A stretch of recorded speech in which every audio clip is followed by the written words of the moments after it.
Good morning to you, my friends. I'm Cork, and this is Plasma. But before I start with anything in this video concerning Plasma, I'd like to announce another thing concerning me. September, I just after I finished with all the craziness going on, which would cause me to not be able to upload some videos, it's happening again.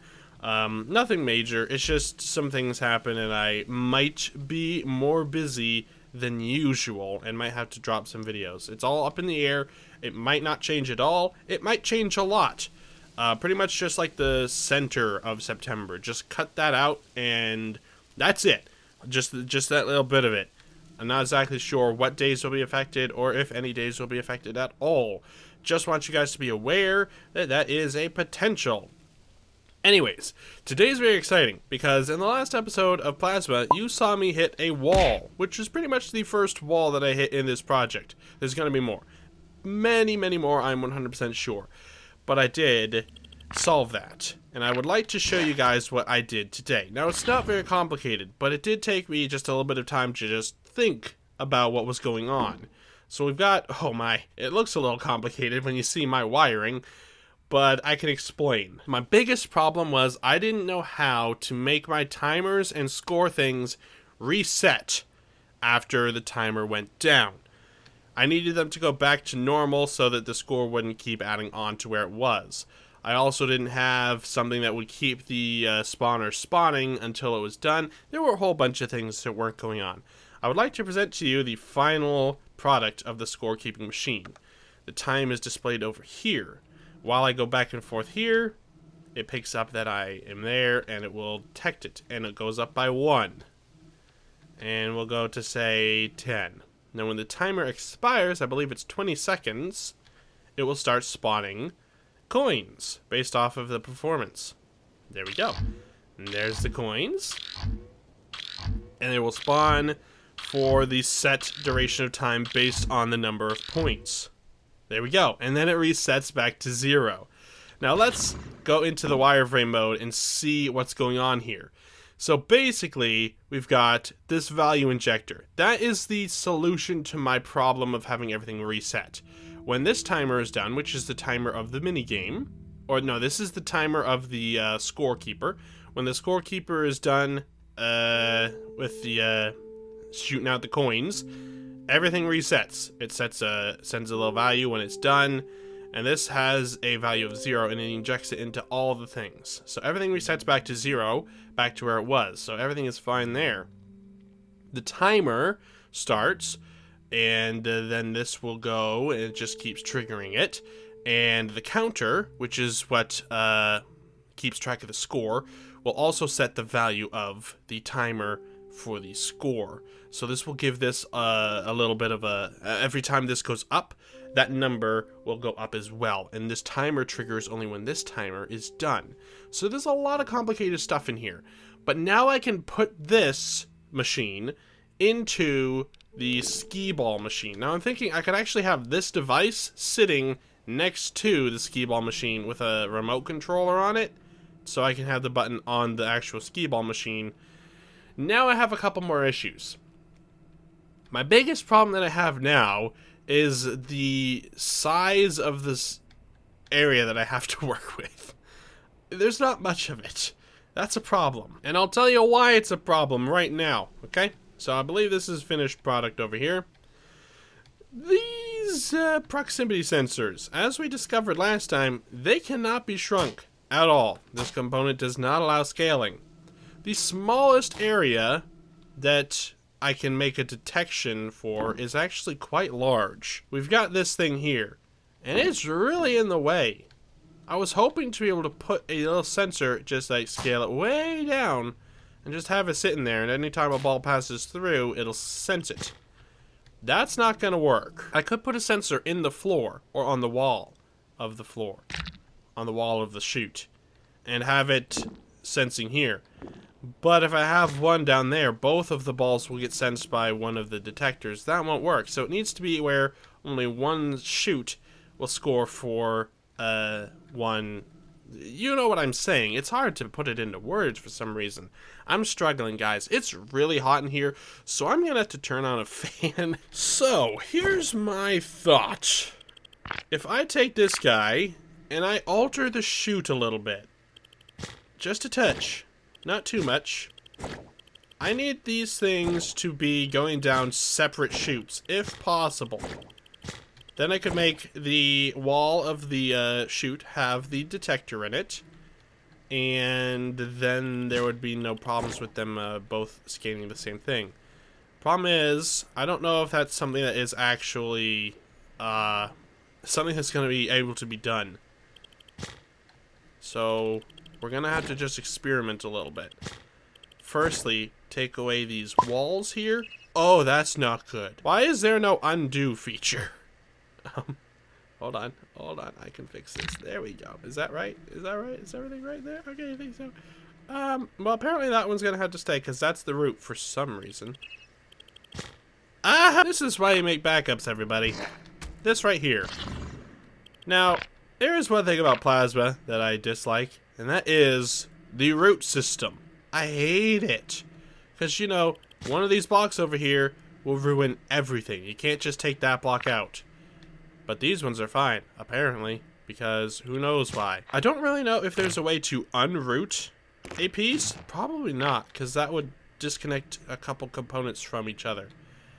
I've got an idea, and I don't need the other side to be uncovered. So I think it'll probably be okay if we just use this other side over here. I've got a plan. It's gonna be okay, guys. There's nothing to worry about. Trust me on this one. Just give a little bit of faith to your old friend Cork. I know what I'm doing. If I take a little block right here, and I shrink him down just a touch, and then I make him go like that just a tad, and then I go over here and go like, yep, just like that. And then I also go to this side and go, oh, nope. That's not quite right. Not quite right.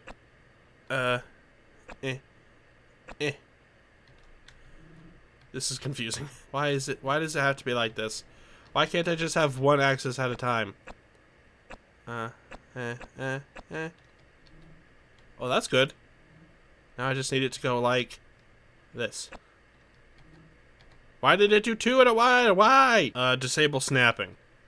I'll just do it the old-fashioned way until it's right. Yeah, doing it that way is much more effective. So basically what I'm trying to do is divert this one from going down the same way, so that I can have a proximity sensor here, and also one along another path here, so that both of the balls will go down separate chutes, basically. But I need them to be diverted just a touch. So this one should be good then.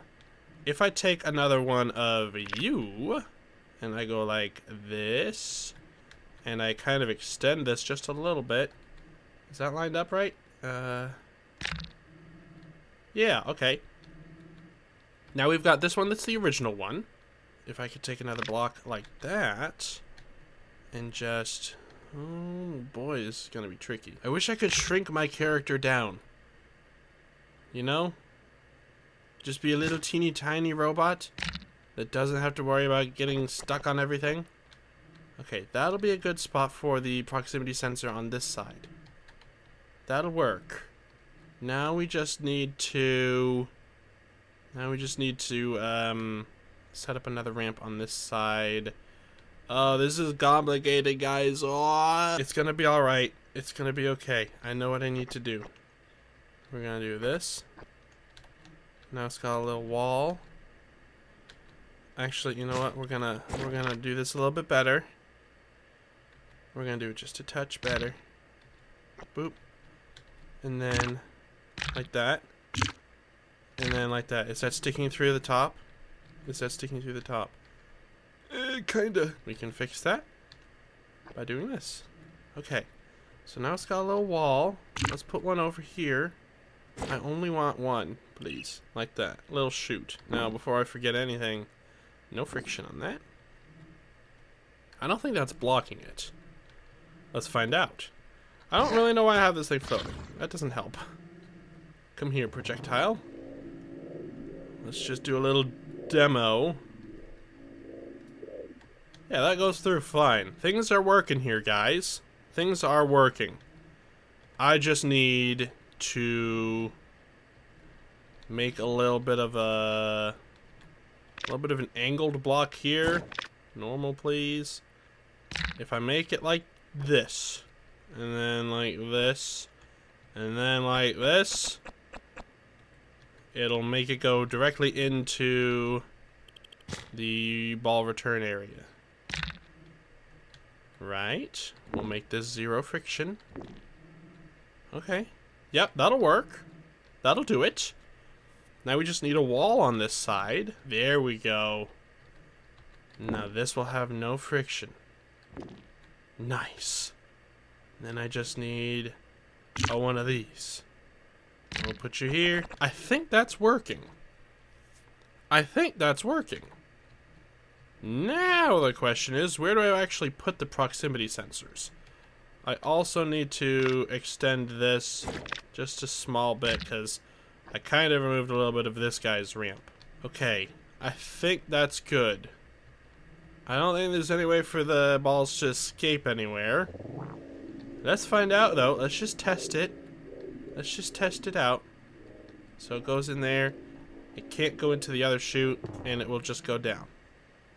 Nice. And then the other one goes in here. There's no way for it to escape. And then it rolls down. And then... oh, okay. That one took a little bit longer to arrive. For some reason. Is it getting slowed down somewhere? Maybe this should have no friction. That does have no friction. Maybe this should have no friction. I don't know. Did I forget to no friction something? Did I? Is this no friction? That's no friction. The ramp is no friction. I don't know. It doesn't really matter. It's working. The balls go down separate chutes now. Now I just have to get the actual proximity sensors in there. And then take this complicated setup from there and make it over here.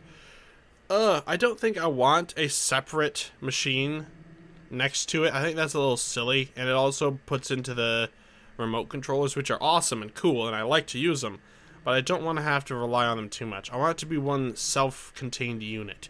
So I might put the programming from there into here, because honestly, I kind of don't remember exactly how I did it on there, so I don't want to just sit here copy and pasting things on a video. But I at least want to get this settled. I know it doesn't look pretty, but I'm going to cover this all up. Trust me, it'll look better at the end of the day. So, I think that's everything. Now I just have to decide where to put the proximity sensors. Would that block anything? That's the question. Box width down, box length down, box height down. I think that is blocking everything. I mean, there's only one way to find out. Let's test it. And away. Did it get blocked? It didn't get blocked. Oh! Well, hello. This might be the perfect solution for that one. That should definitely sense it, right? Yeah. Now what should the solution for the second one be? I have to make sure that they definitely won't ever sense multiple. You know what I mean? Like, it won't accidentally clip over and both of them will get sensed by one proximity sensor. That would not be okay. Oh, so what do I do? What do I do? I'm gonna get rid of... Why did I do that? I thought this one was the route. I thought that this one was the route. Guys, I just undid all my progress. Oh man, that really stinks. I'm having a rough day, guys. I'm having a rough day. It's so hot in here. It's like, this is not September temperatures here. It's just going up and up and up. It's supposed to be going down. The leaves are supposed to fall, and so is the temperature. That's the rule. That's the rule. But it's okay. I will do this again on my own. Okay? I will fix this problem that I have created Why is there no undo button? Is there an undo button? There might be, but I don't know what it is. So I'm just going to press save, and well, I'm gonna end this episode here. And we will come back, and the skee ball will be completely done, and we'll move on to the next project. But until then, I hope you guys enjoyed watching this episode of Plasma. If you did, leave a like, and if you haven't started anything you would like to, subscribe to see more Plasma, and all the other things that I post right here on this channel. And as always, guys, in case I don't see you, good afternoon, good evening, and good night.